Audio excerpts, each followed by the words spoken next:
우리가 지금까지 기도하며 준비해 온 대로 오늘 이제 오후 3시 30분에 권사 취임 예배가 있습니다.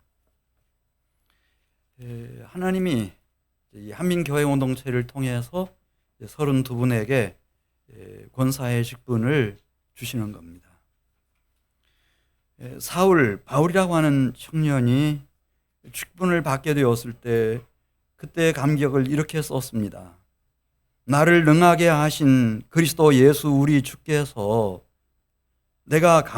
주께 내가 감사함은 나를 충성되이 여겨 내게 직분을 맡기심이라. 너무너무 감사했습니다.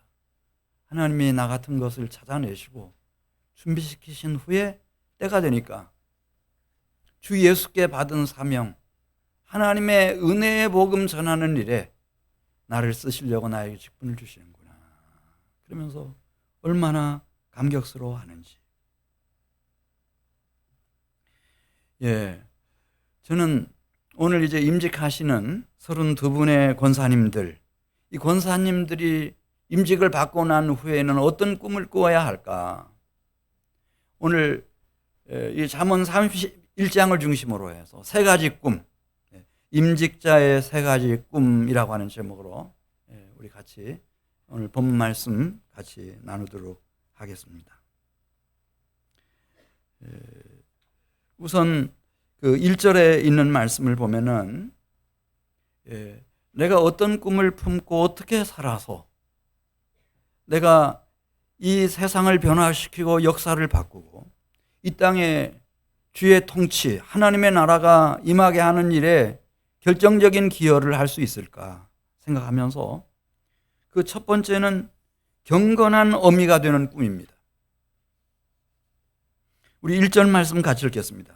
르무엘 왕이 말씀한 바 곧 그의 어머니가 그를 훈계한 자문이라. 내 아들아 내가 무엇을 말하랴. 내 태에서 난 아들아 내가 무엇을 말하랴. 소원대로 얻은 아들아 내가 무엇을 말하랴. 여기 르무엘 왕이라는 뜻은 하나님께 헌신된 왕을 말합니다. 왕이 없던 시절은 없었습니다. 언제든지 왕이 있었습니다. 그러나 어설픈 왕들이 너무 많습니다. 하나님도 모르고 하나님이 왜 그 자신을 최고의 권력자로 통치자로 왕으로 세웠는지 전혀 모르고 권력을 행사하는 사람들 많습니다. 그래서 자신에게도 축복이 안 되고 국민들에게도 전혀 도움이 되지 않는 그런 왕들 많죠. 그러나 그런 왕 말고 르무엘 왕, 어떤 사람들은 르무엘이라는 뜻이 하나님께 헌신된 이라는 뜻이니까 르무엘 왕이 솔로몬을 말할 수도 있고 아니면 솔로몬이 언젠가는 이 땅에 출현하게 될, 또 하나님께서 꼭 출현시키실 그런 진정한 영적인 큰 지도자 소망하면서 르무엘 왕이라고 썼을 것이다. 이렇게 이해하는 분들도 계십니다. 그런데 그런 왕은 오늘 1절, 2절에 있는 말씀 보면 어디에서부터 출현하게 되는지 얘기하고 있습니다. 경건한 어미로부터 탄생을 하고 경건한 어머니 품에서 르무엘 왕이 양육을 받고 이 세상에 출현하게 될 겁니다. 르무엘 왕이 말씀한 바 곧 그의 어머니가 그를 훈계한 자문이라. 그러니까 아이가 태어났는데 내가 이렇게 자녀를 두었는데 그냥 키우는 게 아니고 정확하게 하나님이 이 아이가 내 품을 떠나기 전에, 그래서 서울로 대학을 가고 외국으로 유학을 가고 군대를 가고 직장 따라 다른 도시로 떠나고 그러기 전에 내가 어미일 때 이 아이에게 무엇을 가르쳐야 되는지, 이 아이가 평생을 살아가면서 해서는 안 될 일들 무엇이며 꼭 평생을 걸쳐서 수행해내야 할 일이 무엇인지를 가르쳐 줄 수 있는 이 어미의 훈계, 이걸 가지고 2절 말씀 보겠습니다. 이 어머니는 고심합니다. 2절 말씀, 내 아들아 내가 무엇을 말하랴. 내 태에서 난 아들아 내가 무엇을 말하랴. 소원대로 얻은 소중한 아들아 내가 무엇을 말하랴. 우리가 농사 짓는 분들 보시면 논밭에 심은 대로 거두는 거지 심지 않고 거두는 법은 없습니다. 창세 이래로 지금까지 없습니다. 스스로 속이지 말라. 하나님은 업신여김을 받지 아니하시나니 사람이 무엇으로 심든지 그대로 거두리라. 하나님이 주신 아들 딸들의 마음, 그 백지 같은 마음에 내가 어미가 돼서, 경건한 어미가 돼서 무엇을 심었느냐에 따라서 이 아이들의 일평생이 사실은 좌우되는 겁니다.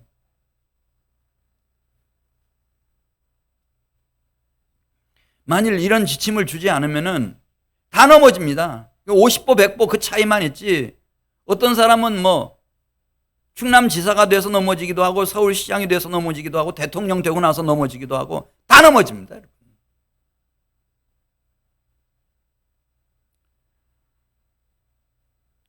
전도서 7장 20절에 선을 행하고 전혀 죄를 범하지 않는 의인은 세상에 없기 때문이로다, 그렇게 말씀했습니다. 만일 어렸을 때 경건한 어머니로부터 이런 확실한 훈계, 가르침 받지 않은 사람들은, 그래서 성경이 부탁하는 겁니다. 마땅히 행할 길을 아이에게 가르치라. 그러면 늙어도 그것을 떠나지 아니하리라 말씀하는 겁니다. 나이 들어서 뭐 배우고 듣고 한 얘기들은 잠시 왔다가 그냥 또 사라집니다. 힘이 없습니다. 맥이 없습니다. 어릴 때 백지 같은 마음에 경건한 기도하는 어머니가 새겨주신 그 가르침, 이게 평생을 가는 겁니다, 여러분. 제가 요즘 점심때마다 저희 어머니랑 같이 시간을 보내고 있는데 아침에 누가 왔다 갔는지 잘 모르십니다. 뭐 먹었는지 모릅니다. 그렇지만 그 결혼하기 전 얘기, 젊어서 어린 것들하고 먹고 살겠다고 애쓰던 얘기, 제가 테마만 하나 딱 끄집어내면 막 줄줄줄 나옵니다. 지금 일하고 있는 것처럼 막 말씀하십니다. 신나서 말씀하십니다.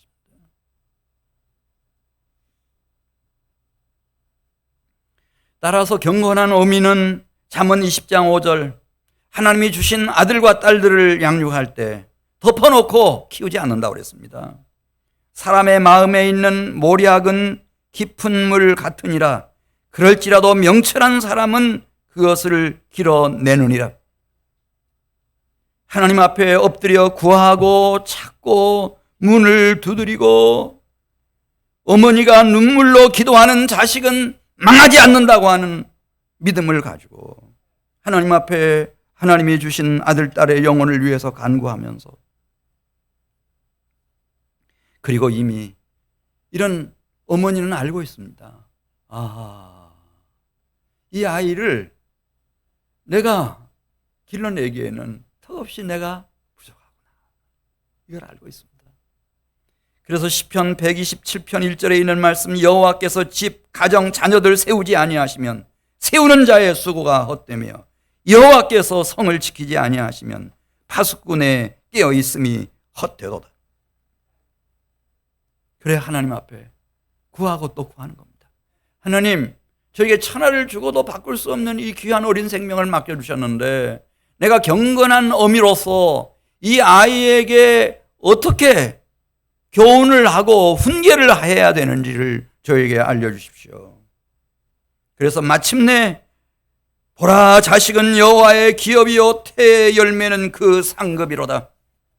하나님이 주신 아들, 딸을 여호와의 기업으로 하나님이 내 일평생에 주신, 영원히 주신 가장 영광스러운 상급으로 세워놓고야만은 경건한 어머니의 꿈,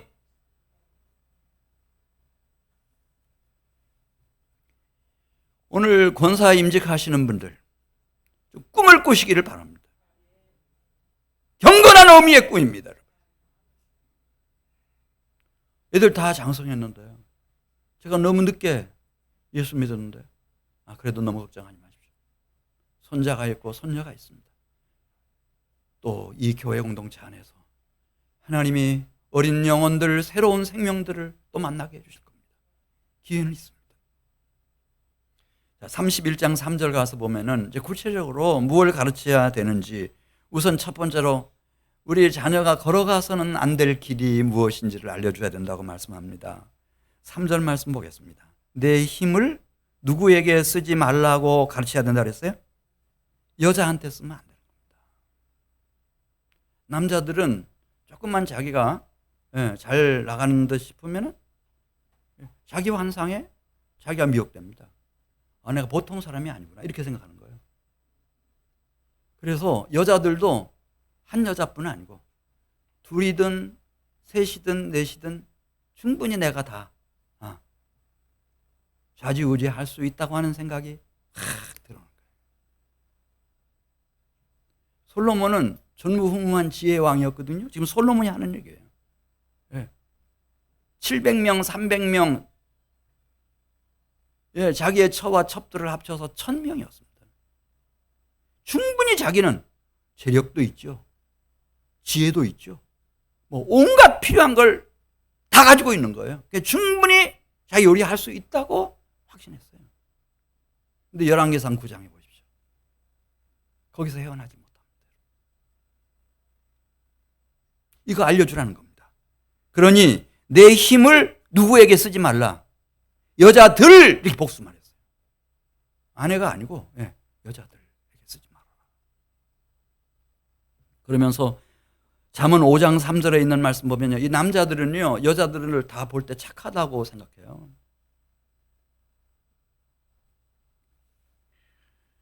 그리고 다 천사처럼 보이잖아요.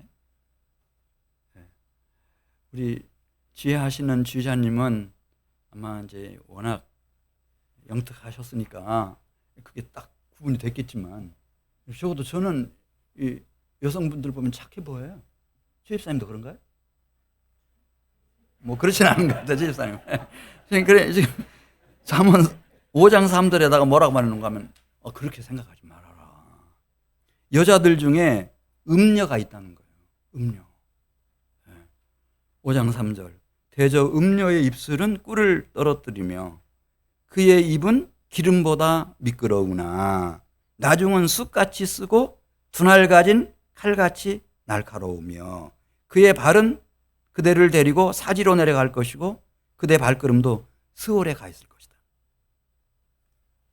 전도서 7장 26절에도 마음은 올무와 금을 갖고 그냥 나를 사로잡아 버린 거예요. 왜? 너무 예뻐서, 너무 총명해서, 너무 춤을 잘 춰서, 너무 노래를 잘해서, 하나도 버릴 게 없어서. 마음은 올무와 금을 갖고 손은 포승 같은 여인은 사망보다 더 쓰다는 사실을 내가 알았도다. 솔로몬이 하는 얘기예요. 이야, 이게 보통 아니네. 그러므로 하나님을 기쁘게 하는 자는 그 여인을 피하려니와 죄인은 그 여인에게 붙잡히리로다. 진짜 당나라의 현종이 말이에요. 이렇게 이쁜 여인이 있을 수가 없어요. 절세의 미인이야. 지금까지도 그런 미인이 나타나지 않았다 그랬잖아요.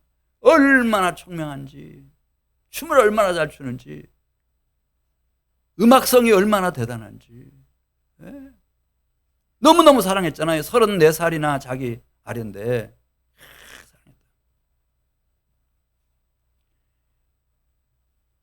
또 그 여인이 안녹산, 자기보다 훨씬 나이 많은 남자를 양자로 입양한다고 하니까 다 허락하잖아요.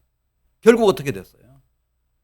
정말 이 현종은 죽도록 사랑했어요.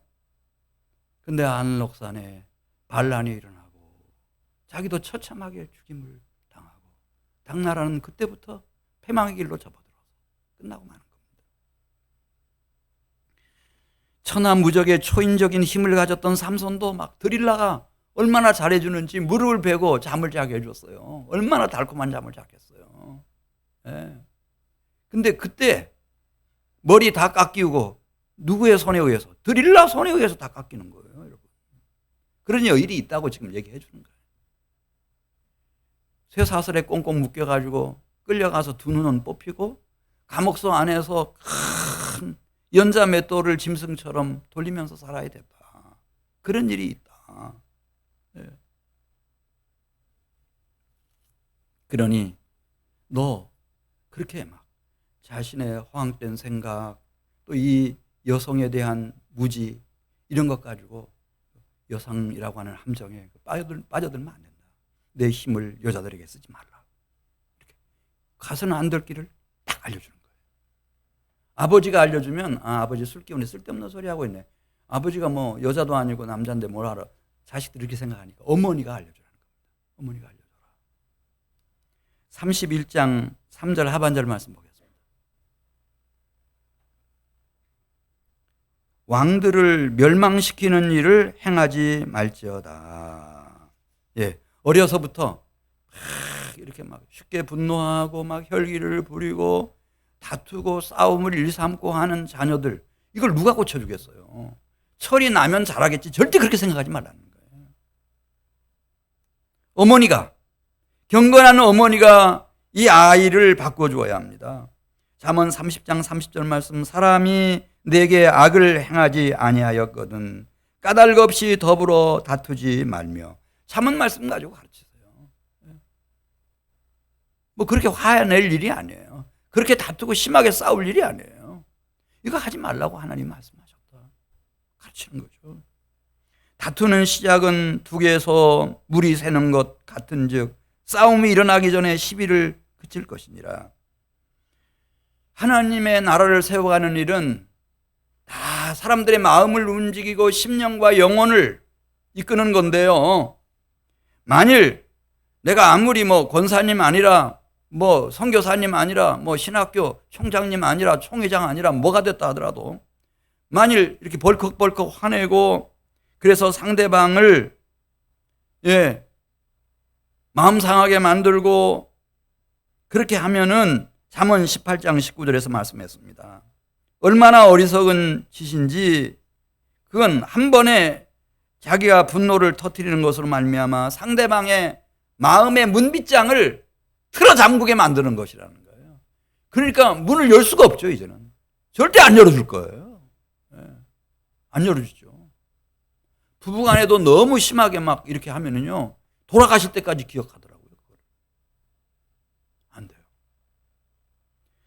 그래서 하나님의 영광, 하나님의 진리의 나라를 위해서 사람들의 마음을 움직이고 심령과 영혼을 이끌어야 할 사람들은 막 그렇게 혈기 부리고 그런 거 아니에요.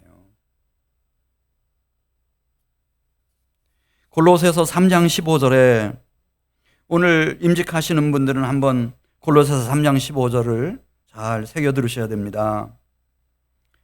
우리가 부름받은 것은 거기에 그렇게 나와요. 한 몸을 세우라고 부름을 받았다는 거예요. 머리이신 그리스도 예수의 한 몸을 세우라고 부름을 받았기 때문에 그러므로 평강이 너희의 마음을 주장하게 하라는 거예요. 감사함으로 사역을 하는 겁니다. 감사함으로.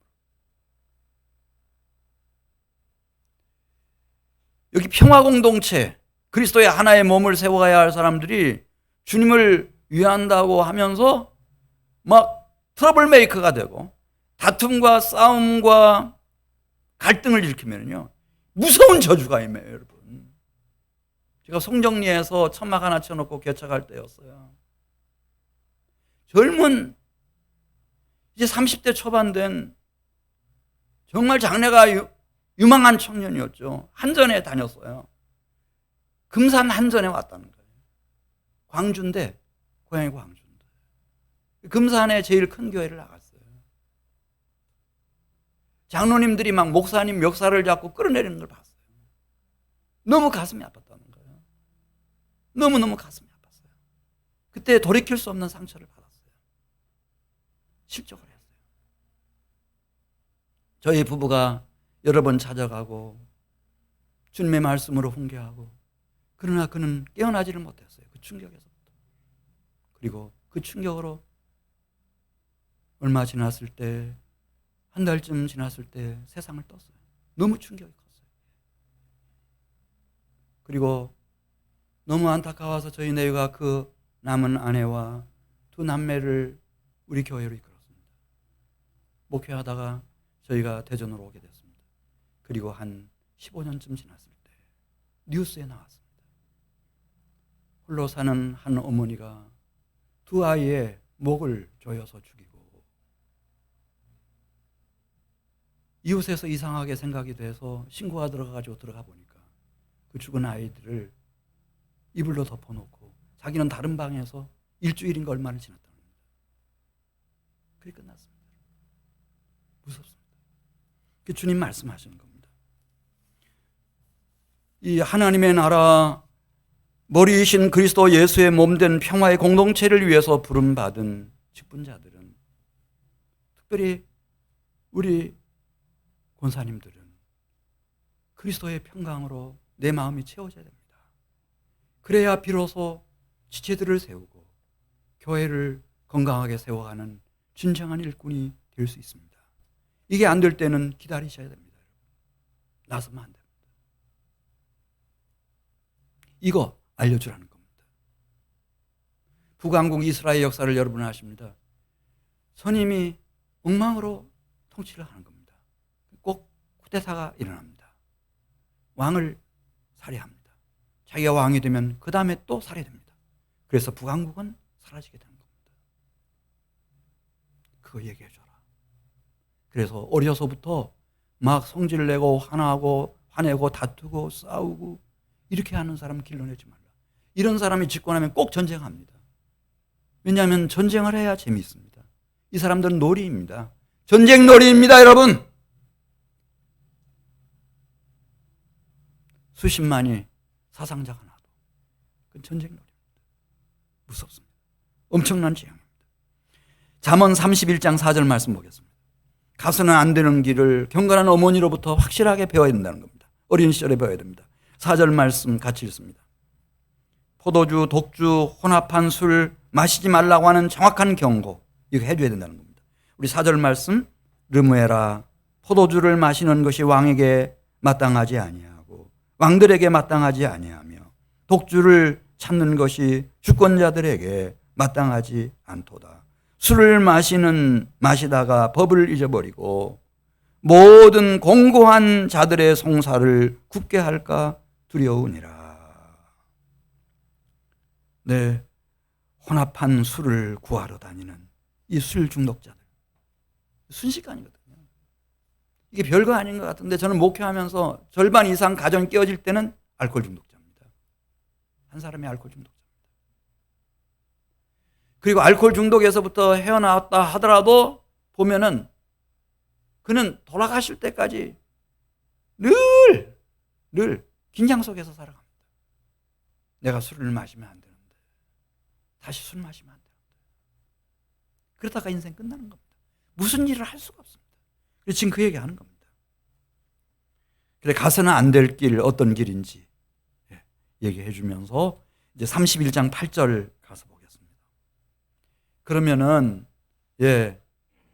경건한 어머니는 하나님이 주신 아들, 딸, 자녀들을 길러낼 때 일꾼으로 키워내야 되니까, 하나님의 영광과 하나님의 나라를 위해서, 이 사회를 위해서, 국가와 민족과 인류 사회를 위해서 일꾼으로 키워내야 되니까 이런 것을 정확하게 지도해 주라는 거예요.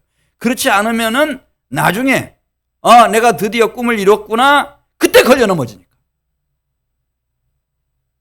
31장 8절 읽겠습니다. 너는 말 못하는 자, 말을 잘못하는 사람, 혹은 변호사를 살 수 있는 경제적인 힘이 없는 사람, 말 못하는 자와 고독한 자의 송사를 위하여 입을 열지니라. 너는 입을 열어 공의로 재판하여. 고대에는 왕이 최고 재판장이잖아요. 곤고한 자와 궁핍한 자를 신원할지니라. 잠언 31장 20절에도 그는 공고한 자에게 손을 펴며 궁핍한 자를 위하여 손을 내밀며. 하나님이 공의의 하나님이시거든요. 그래서 어떤 사람은 많은 달란트를 가지고 태어난 사람도 있고, 어떤 사람에게는 중요한 직책이 주어질 수도 있겠습니다만은, 그러나 그걸 맡은 사람들은 하나님을 두려워할 줄 알아야 되거든요. 그걸 가지고 꼭 필요한 사람들을 돕도록, 하나님의 공의의 통치를 받들어 가도록 하나님이 그 사람을 시장으로 대통령으로 세운 거지, 거기서 자기 잘난 체 하라고, 거기서 방종하라고 그게 세운 게 아니라는 거예요. 예수님 오셔서 직접 말씀하셨어요. 내가 진실로 너희에게 이르노니 너희가 여기 내 형제 중에 지극히 작은 자 하나에게 한 것이 곧 내게 한 것이니라. 내가 진실로 너희에게 이르노니 내 제자 중에 가장 작은 자 하나에게 냉수 한 그릇이라도 대접하면 결탄코 상을 잃지 아니할 거라고. 하나님이 우리에게 어떤 소유나 재산을 맡겨주시고 어떤 재주와 능력을 주시고 어떤 직위와 직책을 주시고 할 때는 하나님의 공의로운 통치를 받들어 가도록 주신 거거든요. 근데 그걸 몰라요. 하나님을 모르니까 하나님의 뜻이 뭔지를 모르죠. 그러니 무슨 미래가 있겠어요, 거기에. 아브라함이 있었는데 그 시절에 엘람왕 그돌라오멜이 동맹군을 이끌고 쳐들어왔잖아요. 다 휩쓸었어요. 가나안 땅 남부 지역을 다 휩쓸었어요. 다 불질러버리고 다 약탈하고, 예, 다 사람들 사로잡고 그 중에 조카 롯, 그 가족들 거기 다 끌려갔습니다. 이것을 아브라함이 듣게 됐어요. 인간적으로 생각하면 롯에게 다시 신경 쓰고 싶지 않았을 거예요. 그러나 하나님이 왜 나에게는 이런 평화를 주셨고 또 이런 여러 가지 환경과 여건을 허락하셔서 이 어려움 속에 있는 죽을지도 모르는 노예가 될 수밖에 없는 저 사람들을 돌아보게 하셨을까 생각하면서 그 밤에 추격해가지고, 예, 적군들을 물리치고 사로잡혀가던 포로들을 다 이끌고 오는 거예요. 그때였습니다. 하나님이 너무너무 기뻐하세요. 누구를? 아브라함을. 그래가지고, 야, 그 신비하죠. 그때 이제 대제사장이라는 말이 처음에 나와요. 제사장을 보내시는데, 멜기세덱 제사장을 보내요. 그가 무엇을 가지고 나왔는가? 예수님을 연상시켜요. 떡과 포도주를 손에 들고 나왔어요. 그리고 하나님을 불러요. 여호와 하나님이시여, 아브라함에게 복을 내려주십시오. 야, 진짜 제사장. 예수님이 오랜 후에 오셔야 되는데 더 이상 견딜 수가 없었던 것 같아요. 그냥 거기 오셨어요. 그리고 어떻게 하나님이 아브라함과 함께 하시는지 말씀하셨고, 너무 고맙고 감사한 이 아브라함이 자기가 얻은 전리품 중에 10분의 1을 딱 구별해서 하나님께 드려요. 이게 첫 번째 11조예요.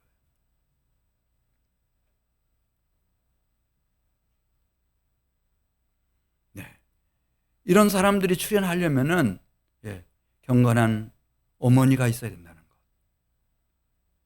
예, 말씀드리고, 자, 우리 31장 10절로 가겠습니다. 두 번째 꿈입니다. 우리 권사님이 되시는 분들이 꾸어야 될 두 번째 꿈, 3장 10절에 있는 말씀 보면 우리 같이 읽습니다. 누가 현숙한 여인을 찾아 얻겠느냐? 그의 값은 진주보다 더하니라. 그렇게 말씀했습니다. 현숙한 아내가 되는 겁니다. 현숙한 아내. 11절 말씀 가서 보겠습니다. 그런 자의 남편의 마음은 그를 믿나니 산업이 핍절하지 아니하겠으며 그런 자는 살아있는 동안에 그의 남편에게 선을 행하고 악을 행하지 아니하느니라. 혹시 남편이 좀 부족해서, 예, 무능해서 어떤 실수를 한다 할지라도, 예, 남편 업신여기거나 뭉개버리는 것이 아니라는 겁니다. 끝까지 현숙한 아내로서 남편의 내조를 하는 것입니다. 베드로전서 3장 3절, 이 세상 여자들은 자기 몸을 단장하는 일에 오직 몰두하며 머리를 꾸미고 금을 차고 값비싼 아름다운 옷을 입고 폼나게 하고 이렇게 하지만은 그 마음속에 숨어있는 사람을 온유와 안정된 심령으로 가꾸어가는 현숙한 아내는, 예, 남편을 존경하고 순종함으로 자기 자신을 가꾸어 가는데 그 롤모델로서 사라를 얘기합니다. 베드로전서 3장 6절, 사라가 남편 아브라함을 용서하고 주라고 칭하여 끝까지 순종함으로 선을 행했다는 겁니다. 아브라함이 훌륭한 남편은 아니었습니다.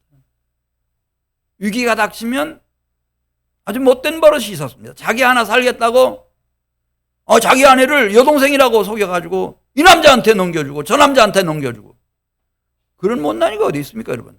그 상처가 얼마나 깊겠어요. 근데 사라는 용서했다는 거예요. 용서하고 남편을 존경했다는 거예요.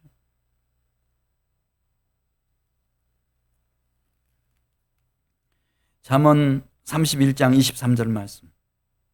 그의 남편은 얼마나 현숙한 아내가 내조를 잘하는지, 물론 그런 우여곡절 끝에 때로 실수도 하고 못난 짓도 하지만은 필경에는 그 땅의 장로들과 더불어 함께 성문에 앉는다고 했습니다.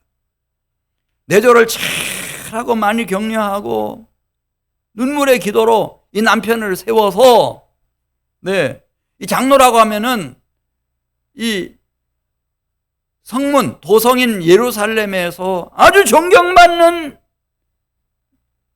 그런 어른이 되게 만드는 겁니다. 그 자리에 앉혀주는 겁니다.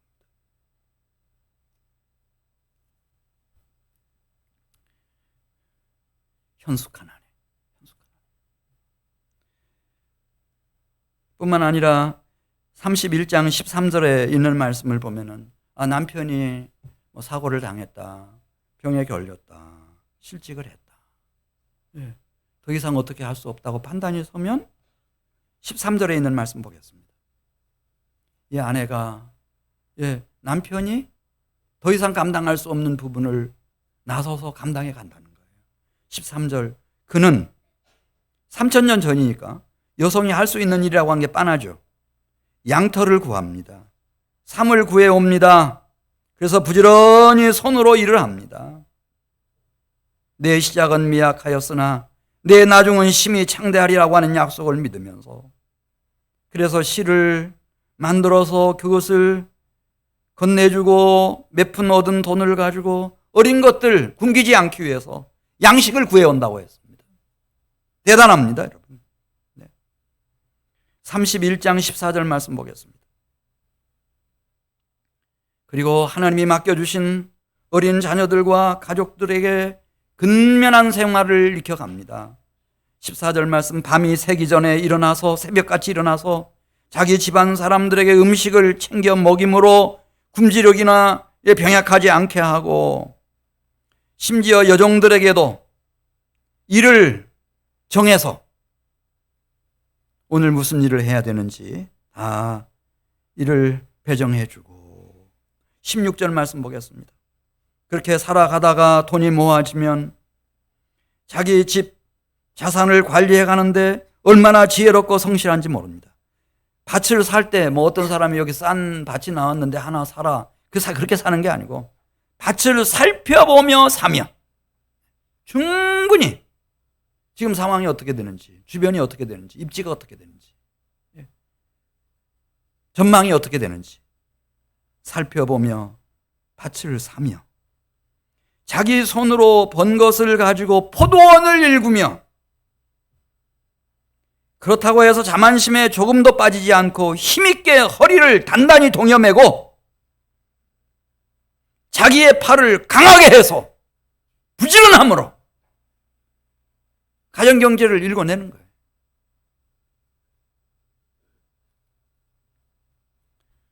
(31장 18절) 말씀 보겠습니다. 모든 자영입이 다 잘 되는 건 아니지만은 정말 하나님의 은혜로 지금 이게 잘 되는구나, 이걸 찾았을 때는 어떻게 하는지. 18절, 자기의 장사가, 사업이 말이죠, 잘 되는 줄을 깨달았을 때는 밤에 등불을 끄지 아니하며. 세번역 성경에 보면 한 손으로 물레질을 하고 다른 손으로 실을 타서. 24절 말씀 보면은요, 이제는 실로 그냥 넘기는 게 아니라는 거예요. 이걸로 옷감을 만들고 옷을 지어서 띠를 만들어 가지고 여종들과 함께 양을 늘려서 이렇게 팔면 이게 점점 무역으로 되고요, 더 많은 수익을 창출할 수 있고. 31장 27절 말씀, 이런 현숙한 여인의 신조는 게을리 얻은 양식은 먹지 아니한다. 내가 누구 도움받아서 살 생각 없어요.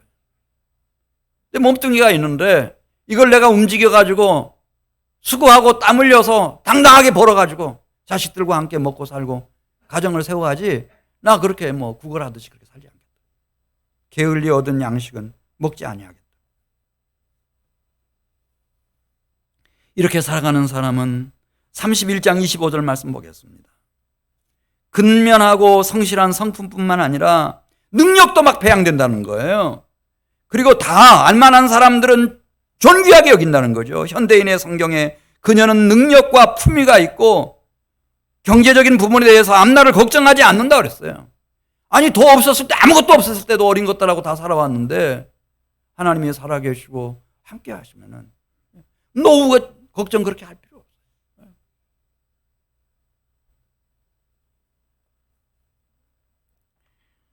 자, 21절 말씀을 보겠어요.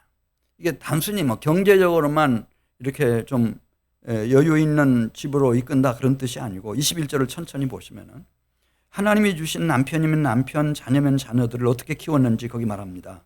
자기 집 사람들은 뭐 아들, 딸이 됐든 남편이 됐든 남편의 형제들이 됐든 자기 집 가족들은 다 무슨 옷을 입힌다고 그랬어요? 홍색 옷을 입힌다고 그랬습니다. 네. 뿐만 아니라 31장 22절에 있는 말씀 보면 자신도 세마포 자색 옷을 입는다고 했습니다. 이게 굉장한 얘기입니다. 예수님 오셨을 때도 아무나 홍색 옷을 입고 자색 옷을 입었나? 그거 아닙니다. 예수님을 막 희롱하고 모독할 때 로마의 군인들이 예수님이 입고 계시던 흰 옷을 벗기고 예수님에게다 자색 옷을 입혔다고 했습니다. 그리고 희롱하는 거예요. 유대인의 왕이라고. 왕들만 그 자색 옷을 입고 아주 귀족 중에 귀족들만 홍색 옷을 입는 겁니다.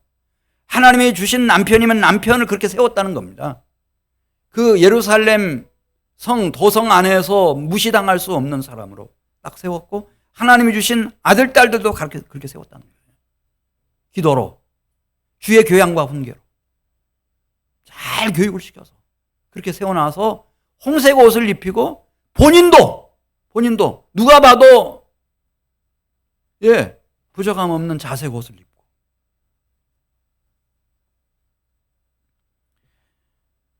이 여인은 어떻게 자신을 세웠나?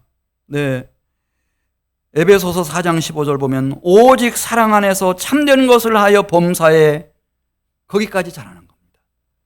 이 원리가 그대로 이제 예수 믿는 우리에게도 적용이 돼서 오직 사랑 안에서 참된 것을 하여 범사에 그에게까지 잘할지.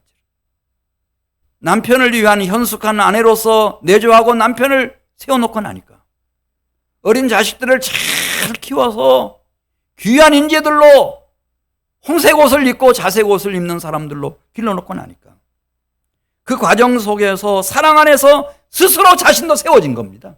그냥 세워진 겁니다. 세워질 수밖에 없는 이유 28절 말했습니다. 28절. 그의 자식들은 일어나 감사하며 그의 남편은 칭찬하기를 덕행 있는 여자가 많으나 그대는 모든 여자보다 뛰어난다 하느니라. 하나님은 이런 여인에게 잠언 31장 26절 말씀을 보면 지혜를 주시고 인의 법을 주셔서 샘 곁에 무성한 가지가 담을 넘어가듯이 그 선한 영향력이 자식과 남편과 자기 가족들에게 멈춰지는 것이 아니라 담장을 넘어서 이웃으로 그 선한 영향력이 말이죠. 오늘 우리 성가대 찬양해 주시잖아요. 선한 영향력이 있습니다, 여러분. 선한 영향력이 막 일파만파로 퍼져나가기 시작합니다. 전도서 7장 11절 말씀. 지혜는 유산같이 아름답고 햇볕을 보는 자에게 지금 세상에 살아있는 자에게 유익이 되도다. 지혜의 그늘 아래 있음은 돈의 그늘 아래 있음과 같으나 지혜에 관한 지식이 돈보다 더 유익함은 지혜가 그 지혜를 얻은 자를 살리기 때문이니라 말씀했습니다. 전도서 7장 19절에 지혜가 지혜자를 성읍 가운데 있는 10명의 권력자, 통치자들보다 더 능력 있게 한다는 거예요. 예루살렘에, 로마에 왕들이 모였습니다. 가장 유력한 왕 10명이 모였습니다. 근데 그 10명이 어떤 결정을 하고 전쟁을 계획하고 다 쓰잘데없는 짓입니다.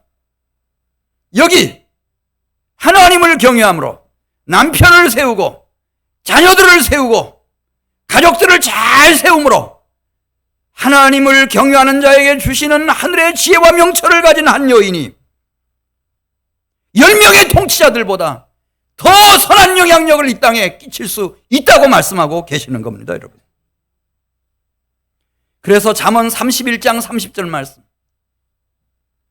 고운 것도 거짓되고 아름다운 것도 헛되나 오직 여호와를 경외하는 여자는 이웃들로부터도 칭찬을 받을 것이다. 하나님으로부터, 가족들로부터 뿐만 아니라 온 이웃들로부터. 여호와를 경외하는 것이 지식의 근본이요 거룩한 자를 아는 것이 명철이니라.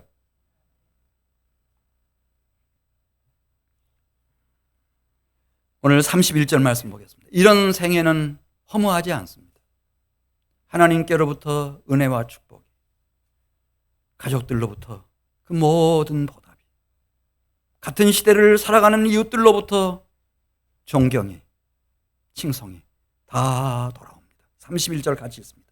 그 손의 열매가 그에게로 돌아갈 것이요 그 행한 일로 말미암아 성문에서 칭찬을 받으리라. 할렐루야. 하나님이 쓰시는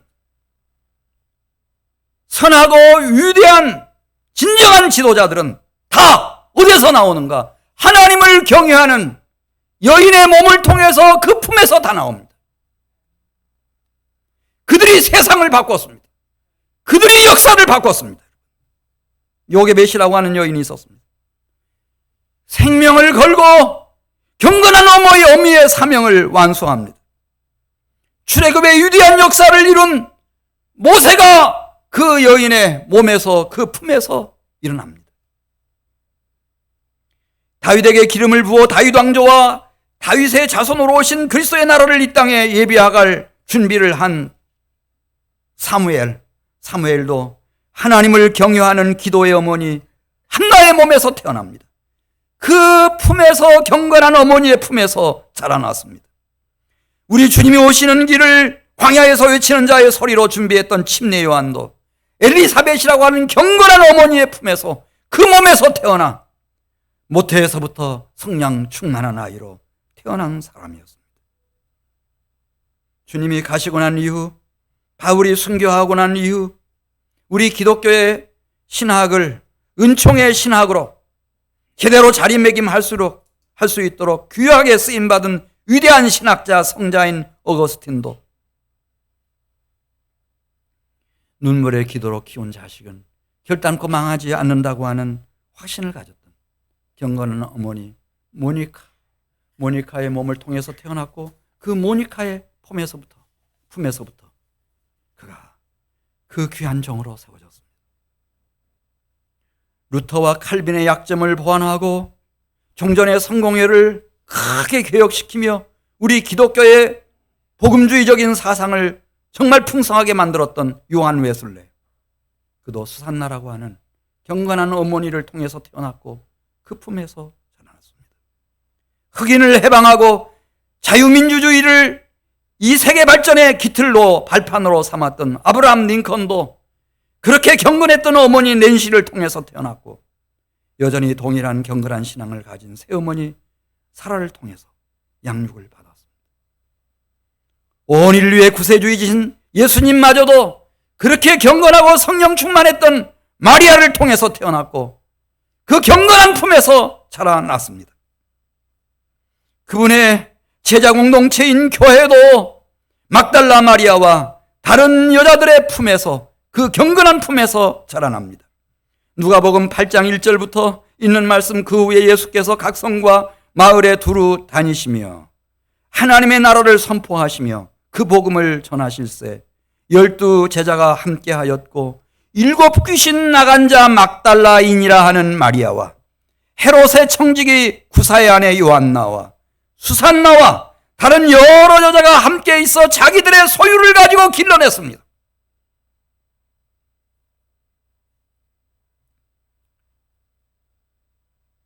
제가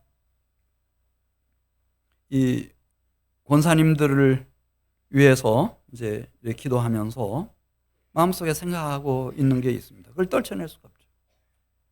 왜 우리 교회에 이런 경건한 어머니의 꿈, 현숙한 아내의 꿈, 선한 영향력을 미치는 선한 이웃의 꿈을 품은 권사님들이 세워져야만 되는가? 첫 번째는 우리 교회의 부흥을 위해서라고 그렇게 제가 말씀을 드렸습니다. 이제 가까이에 대단히 아파트 단지가 얼마 아니면은 완공할 것이고 사람들이 거기 입주하겠죠. 거기 전도할 때 너무 일꾼들이 필요합니다. 그러나 제 마음 깊은 곳에 진정한 소원은 하나입니다. 어떤 권사님이 췌장암 수술을 하시고 저를 만난 자리에서 말씀하셨습니다. 목사님 요즘 기도하고 계시는 걸로 아는데 제가 얼마 살지를 모르겠습니다. 1년을 살지 얼마를 살지 잘 모르겠는데요. 사는 동안 기도하면 그 생각이 자꾸 납니다. 우리 주님께서 말씀하시기를 복음이 땅끝까지 전파되면 내가 오겠다고 말씀하셨는데 이제는 대전 제1호 국제교회가 세워지는 일에 저의 남은 모든 것을 다 드리고 싶습니다. 뜨거운 감동이었습니다. 야, 어떻게 이렇게 연세가 많으신 분이 이렇게 병약한 중에 계시면서 어떻게 똑같은 마음을 품었을까?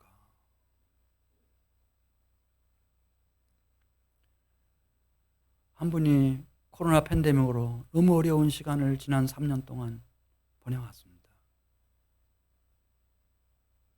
저를 찾아왔습니다. 목사님, 저는 어렵게 살아왔습니다. 정말 어렵습니다. 제가 제1호 대전국제교회를 세우는 일에 저의 조그마한 것을 다 드리고 싶습니다. 1,000만 원 헌금을 하셨습니다. 어떤 권사님이, 그러니까 사회적으로는 그게 있을 수가 없습니다. 여성 소방관으로서 아주 중요한 소방서 총책임자입니다. 대장입니다. 그런 분이 토요일마다 오십니다.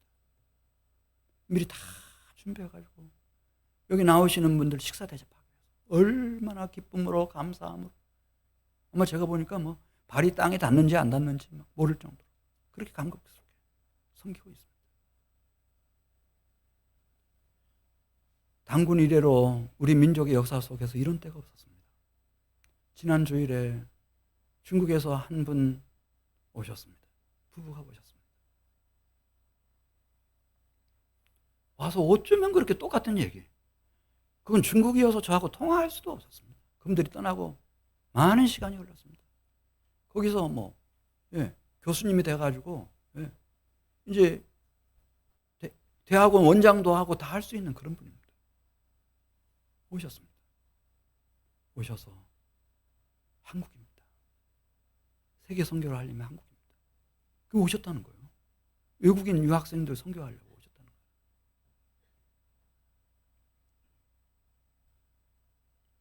지금 독일 분도 와 계셔요. 여러분, 우리 역사에 이런 일이 있었어요? 한 번도 없었어요. 근데 이 시간이 얼마인지는 우리는 몰라요. 그런데 물론 이런 건 있죠. 대형 교회들이 구색 맞추기 위해서 우리 교회에 영어 예배 있습니다. 이거 광고하기 위해서 영어 예배하는 그런 거 있어요. 그러나 지금 제가 말씀드리는 건 그거 아니에요. 정말 독립된 제1호 살아있는 국제교회 세우는 거예요. 세우는 거예요. 그러려면 일꾼들이 필요한 거예요. 경건한 어머니의 꿈, 현숙한 아내의 꿈, 선한 이웃의 꿈을 잉태하고 하나님의 손에 붙들려서 그리스도 예수 안에서 성령의 권세와 능력으로 언젠가는 이 세상을 바꾸고 이 역사를 새롭게 만들 위대한 신앙의 어머니들, 권사님들이 필요한 거예요. 권사님들.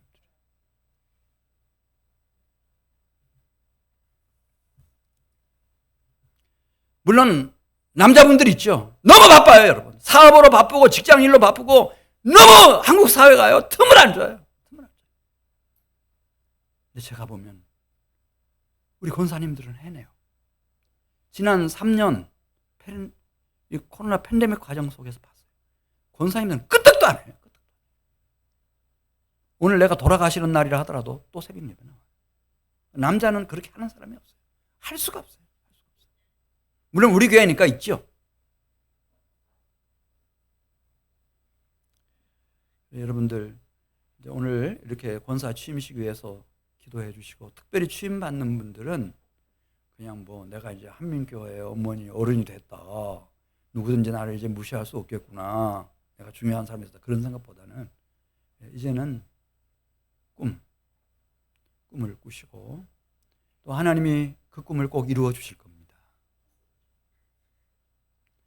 그리고 주님과 함께 성령님과 함께 이 역사를 바꾸고 세계를 바꾸어가는 이 위대한 하나님의 역사에 같이 동참하시고 또 도전하시는 귀한 성도들 되시기를 주의 이름으로 부탁을 드립니다. 우리 같이 기도드리겠습니다.